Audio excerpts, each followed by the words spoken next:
allocation request for turnaround maintenance, what you should be asking is what happened to the fund for the previous year and what has it been used for. You want to see how it has been used and what is the level of improvement that has been done to the refineries. And because that is not taking place, that conversation is not taking place, let's examine for the past 4, 5, or even go back to 1999, how much has been allocated to these refineries and what has been the utilization and the effect on the refineries. Only then can you then ask the question, why then do you need this money, the next allocation, and what do you intend to use it for? But if you're not asking questions about the previous allocation, I don't understand what you're doing essentially, because basically you are going to allocate money again, and 2019 we are going to be back here. 2020 we are still going to be back having the same conversation.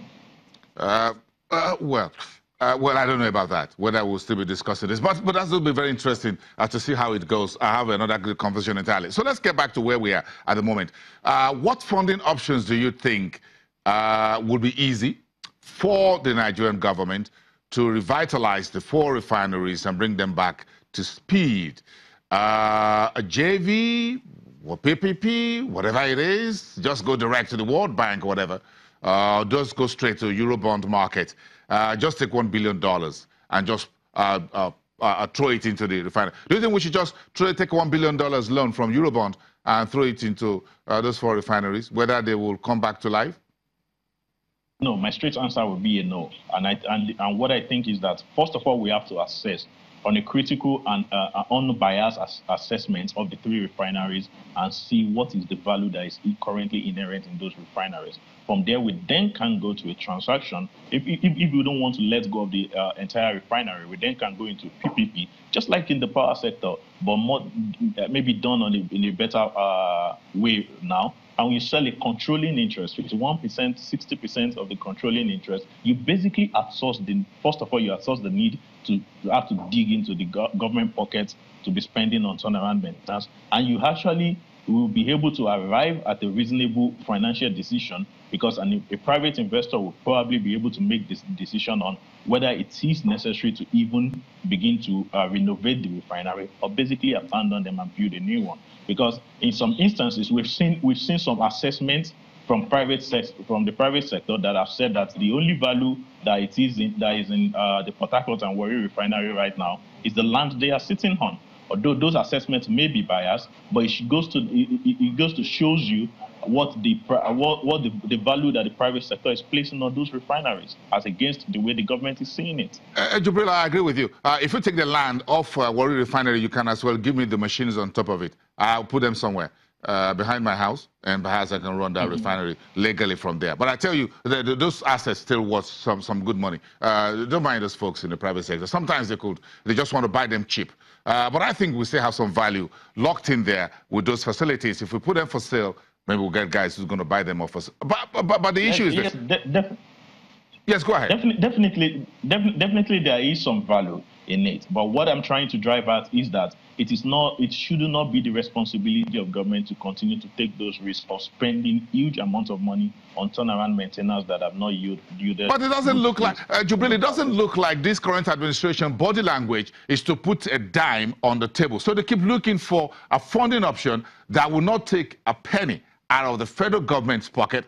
I'm sure the Honorable Minister of Petroleum Resources, who is the president. The question is, Bosin, is that if you are going to be one of those people that will be funding the refinery, will you become more comfortable with the refinery being in the hand of a private operator or being in the hand of government? So if you want to source for funding, it will be more attractive to whosoever want to put funds forward to the renovation of the Nigerian refineries to see the refineries out of government's hand, because obviously government has proven, the NNPC has proven that they can effectively manage those refineries given the amount that has been spent on them and their current state. If you look at the 2017 full year report, only in January and December the cumulative capacity utilization was better than 25%. All other months we have as low as 6% for some months. So can they get funding for it? Yes, but the funding have to be in a way that is structured, that the control of the refinery is no more with the government, because obviously no one wants to finance based on the track record of the government in managing those refineries. Or in other words, those investors would want government totally out of that business. I think that would be the ideal solution. Okay. I guess we'll leave that there for today. Let's leave the refineries. Thank you very much, Jubil Karim, energy research analyst from EcoBank Nigeria. And we thank you for your time today, weighing in on the state of the refineries and whether we will continue these conversations the same way, like a musical chair in next year and even the next. Let's come back to the marketplace and give you a few more information as we have it. We'll talk about the private equity, how the investment, and of course, if you started the show with us, this is a 5-paragraph short statement from Unity Bank of Nigeria PLC, listed on the stock exchange. Says there is no investment of $1 billion from Milost Incorporated of United States yet in the bank, and says the contrary to a Bloomberg's report claiming that Milost Global Incorporated plans to invest $1 billion in Unity Bank. The bank has stated unequivocally that it has not reached any agreement with Milost to warrant such speculation. So the corporate communications unit of Unity Bank says, quote, "We categorically dismissed media claims of any such deal and advise the public to disregard any information to the contrary."